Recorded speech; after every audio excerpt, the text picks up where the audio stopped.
नमस्कार, मी स्वाती. तुम्हा सर्वांचे आपले या चॅनलवर मनापासून स्वागत आहे.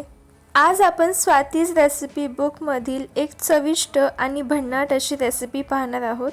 थंडीचे दिवस सुरू झालेले आहेत आणि त्याचबरोबर लाल सुटूक गाजरांचा सीझनही सुरू झालेला आहे आणि म्हणूनच आज आपण पाहणार आहोत तोंडाला पाणी आणणारा अगदी चविष्ट असा गाजराचा हलवा.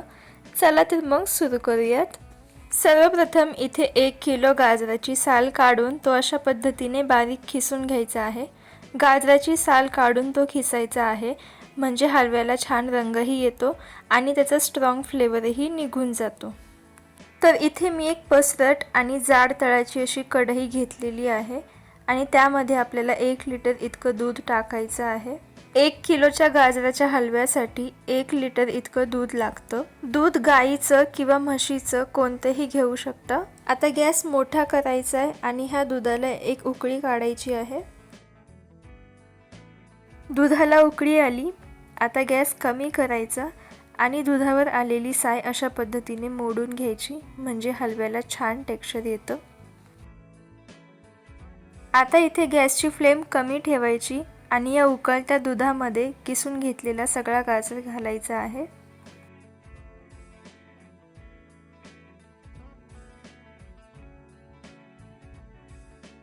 आता हे सगळं गाजर या दुधामध्ये छान मिसळून घ्यायचं.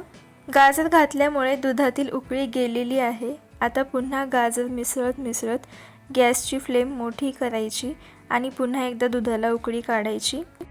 2 मिनिटांनी दुधाला पुन्हा उकळी आली. आता गॅस मध्यम किंवा कमी ठेवायचा आणि दुधामध्ये गाजर छान प्रकारे शिजवून घ्यायचा आहे. गाजर तोपर्यंत शिजवायचा आहे जोपर्यंत संपूर्ण दूध आटलं जात नाही आणि हलव्याला छान दाणेदार टेक्स्चर येत नाही. अधूनमधून तुम्ही गॅसची फ्लेम मोठी ठेवू शकता आणि प्रत्येक 2 मिनिटांनी अशा पद्धतीने हलवून घ्यायचं आहे आणि कढईची साय मोडत राहायची आहे. 15 मिनिटांनंतर तुम्ही बघू शकता दूध 60 ते 70% आटलेलं आहे. आता गॅस अजिबात मोठा करायचा नाही.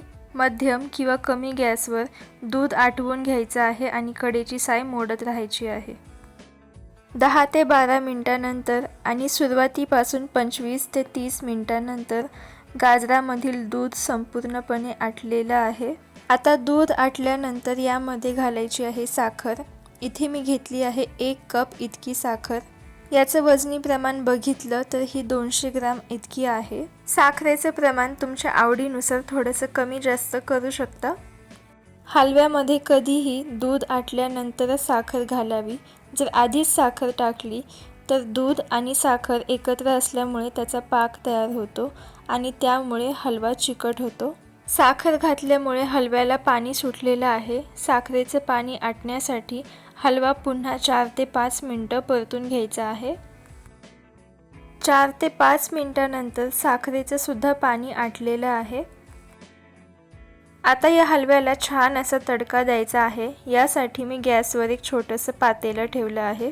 आता या पातेल्यामध्ये 5 ते 6 चमचे इतकं तूप घालायचं आहे आणि हे तूप छान असं कडकडीत गरम करून घ्यायचं आहे. तूप गरम झाल्यानंतर हे हलव्यावर टाकून घ्यायचं आहे. इथे मी तुम्हाला आवाज ऐकवू शकते.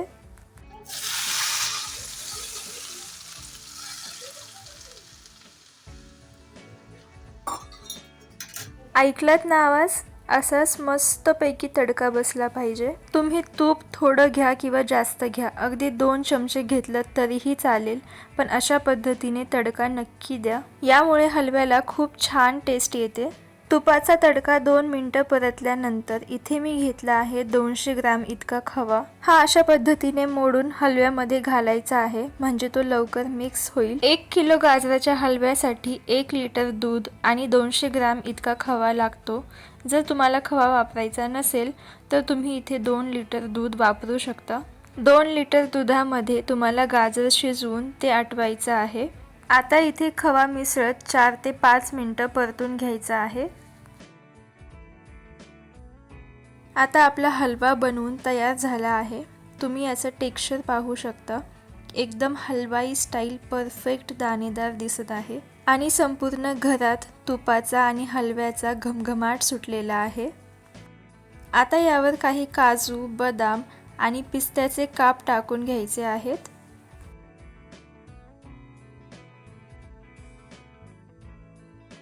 इथे मी घेतली आहे एक छोटा चमचा इलायची पावडर। आता संपूर्ण हलवा एकदा छान प्रकारे मिसळून घ्यायचा आहे। इथे आपला हलवा अगदी परफेक्ट असा हलवाई स्टाईल तयार झालेला आहे। तुम्ही जवळून याचा टेक्स्चर बघू शकता, हे खूपच अप्रतिम आहे।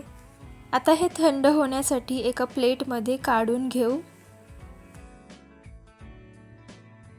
इथे मी हलवा काढून घेतला आहे। आता हा संपूर्ण प्लेटमध्ये छान पसरवून घ्यायचा आहे। आता यावर काही काजू, बदाम, पिस्त्याचे काप टाकून घेऊ।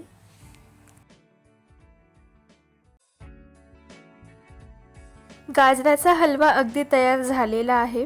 आता 1 ते 2 तासासाठी तुम्ही हा फ्रीजमध्ये सेट करायला ठेवू शकता, ज्यामुळे थंड झाल्यानंतर हलव्याची चव खूप छान लागते। आता मी हा हलवा एका वाटीत काढून घेत आहे। आता यावर काही काजू, बदाम, पिस्त्याचे काप टाकून घ्यायचे आहेत। तयार आहे आपला अगदी पारंपरिक पद्धतीने बनवलेला हलवाई स्टाईल परफेक्ट दाणेदार गाजराचा हलवा। पारंपरिक पद्धतीने बनवलेल्या हलव्याची सर कोणत्याही शॉर्टकट पद्धतीने बनवलेल्या हलव्याला येणार नाही। पद्धत थोडीशी मोठी आहे, पण या हलव्याच्या चवीची गॅरंटी मी तुम्हाला नक्की देते।